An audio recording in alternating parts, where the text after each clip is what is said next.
नाम चेतना है और मेरे बुक ट्यूब चैनल पर आपका स्वागत है। आज मैं एक बुक के बारे में बात करने वाली हूँ जिसका नाम है घचर गुचर। ये लिखी है विवेक शानबाग ने। मैंने इसको 2 हफ्ते पहले एक ऑडियो बुक फॉर्मेट में सुना था और मुझे काफ़ी इंटरेस्टिंग लगी थी ये बुक। तो हाँ, आज इसी बुक के बारे में डिटेल में बात करेंगे। तो घचर गुचर एक शॉर्ट नोवेला है। ये हार्डली 120 पेजेस की बुक है और इतने कम पेजेस में एक पूरा स्टोरी जो इन्होंने बताया है, जिस तरीके से ये बुक लिखी गई है, ये बहुत ही फास्ट पेस्ड है।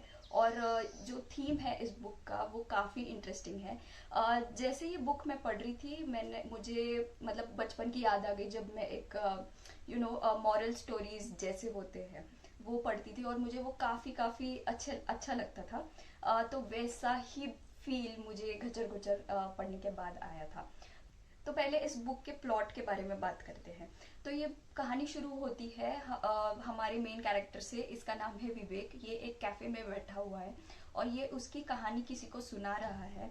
तो विवेक अपनी फैमिली के बारे में बात करता है। ये एक उनकी साउथ इंडियन फैमिली है। उसमें उसकी अम्मा है, अप्पा है, उसके एक चाचा है और एक उसकी बहन है मालती। ये लोग एक छोटे से घर में रहते हैं। तब उनका फाइनेंशियल कंडीशन इतना अच्छा नहीं होता।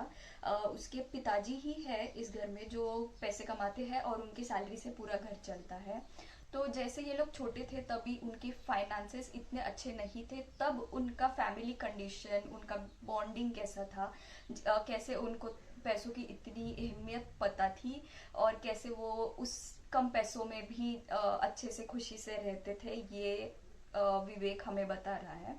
पर एक दिन क्या हो जाता है ना कि विवेक के पिताजी की जॉब चली जाती है तो पूरी फैमिली बहुत टेंशन में आ जाती है कि अब क्या होगा, कैसे घर चलेगा। तो उसके जो चाचा है वो सजेस्ट करते हैं कि क्यों ना हम एक बिजनेस शुरू कर दें। और फिर उस दिन के बाद वो लोग एक बिजनेस शुरू करते हैं जिसका नाम है सोना मसाला। तो सोना मसाला को रातों रात बहुत अच्छा चल जाता है उनका बिजनेस और रातों रात जैसे वो अमीर बन जाते हैं। तो यही कहानी का मेन क्रक्स है कि जैसे उनको जब पैसा आ जाता है, इतना सारा पैसा आने लगता है, तो उनकी फैमिली डायनामिक्स कैसी चेंज हो जाती है, हर एक का बिहेवियर कैसे चेंज हो जाता है, ये इस बुक में बहुत अच्छे से बताया है।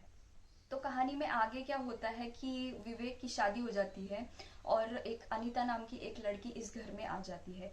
तो अनीता इन सब से काफ़ी काफ़ी अलग है। वो बहुत इंडिपेंडेंट ख्यालात वाली लड़की है और धीरे धीरे जैसे उसको वो रहने लगती है घर में तो उसको पता चलता है कि उसका पति कुछ काम नहीं करता और ना इस घर का कोई भी सदस्य काम करता है। इसमें सिर्फ उनके चाचा है जो काम करते हैं, जो सोना मसाला का बिजनेस करते हैं और उस पैसे से पूरा घर चलता है। तो इस ये बात अनीता को बहुत खटकती है। तो इस वजह से उनके घर में थोड़े झगड़े होने शुरू हो जाते हैं। तो इस बुक के बारे में मैं इतना ही बता सकती हूँ।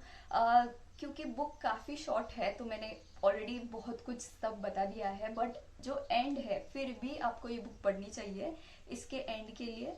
इस मतलब मुझे लगता है इस बुक का हाईलाइट जो था, इस बुक का एंड था, वो मैंने बिल्कुल भी एक्सपेक्ट नहीं किया था।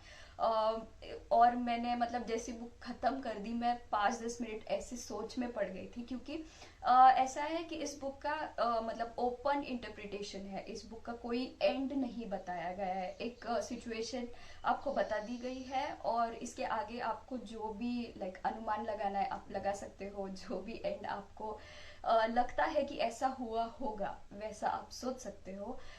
तो हाँ, ऐसे ये बुक है क्योंकि ये बुक मतलब जैसे ही आप ख़त्म कर देते हो आप एक बहुत बड़ी सोच में पड़ जाते हो। तो इसीलिए मुझे ये बुक काफ़ी काफ़ी अच्छी लगी थी।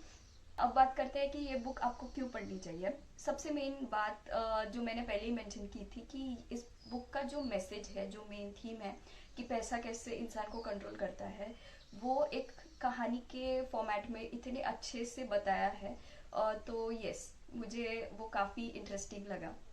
नेक्स्ट जो यूनिक एलिमेंट है जो मैंने काफ़ी दिनों बाद पढ़ा था, वो है एक इंडियन फैमिली के बारे में जैसे लिखा गया है। छोटी छोटी चीजें हैं। जैसे अब एक इंसिडेंट मैं बताना चाहूंगी कि जब वो उसके पिताजी बोल देते हैं कि उनकी जॉब चली गई है, तब क्या होता है ना कि उसकी अम्मा उसका गैस बंद करके एक जो केरोसिन का स्टोव होता है उसमें चाय बनाना शुरू कर देती है, क्योंकि उनको सबको पता है कि हाँ अब पैसा कम आने वाला है घर में, तो अभी से सबको सेव करना पड़ेगा। तो ये जो चीजें हैं ये घर घर में होती है। तो इस वजह से ये बुक काफी रिलेटेबल लगी। पॉइंट नंबर 3 है इसका राइटिंग।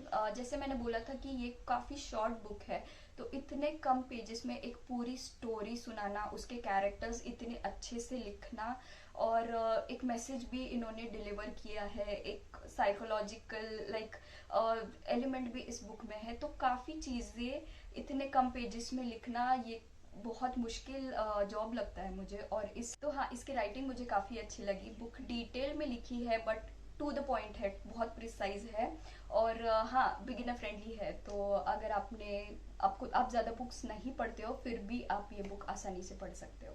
नेक्स्ट पॉइंट मुझे जो यूनिक लगा इस बुक के बारे में वो है इस बुक का मेन कैरेक्टर विवेक। तो विवेक का जो कैरेक्टर है वो काफी पैसिव है, वो बस एक ऑब्जर्वर है। उसके आसपास अगर लोग गलत भी बोल रहे हैं फिर भी वो खुद का पॉइंट टेबल पे नहीं लाता है, वो कुछ बोलेगा ही नहीं। और ये थोड़ा सा अलग पढ़ने मिला मुझे, क्योंकि मोस्टली जब फिक्शनल बुक्स हम पढ़ते हैं उसका मेन कैरेक्टर वैसा दिखाया जाता है कि वो बहुत स्ट्रांग है और जो प्लॉट है वो उसके अराउंड ही रिवॉल्व होता है हमेशा।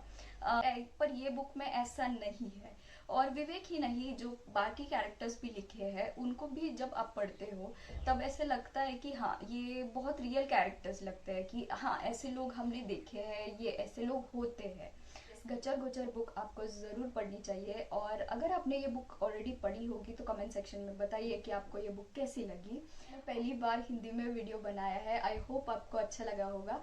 इसके पहले मुझे थोड़े बहुत कमेंट्स आए थे कि आप हिंदी या मराठी में वीडियोस बनाओ, और मुझे काफ़ी दिनों से बनानी भी थी, तो आज फाइनली वो दिन आ गया।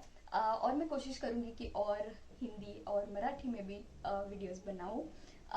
तो आज की वीडियो के लिए बस इतना ही। अगर आपने वीडियो यहाँ तक देख लिया है तो लाइक का बटन दबा दीजिए और सब्सक्राइब कीजिए मेरे चैनल को। मैं कोशिश करती हूँ कि हर वीक एक वीडियो अपलोड करूँ बुक्स के बारे में।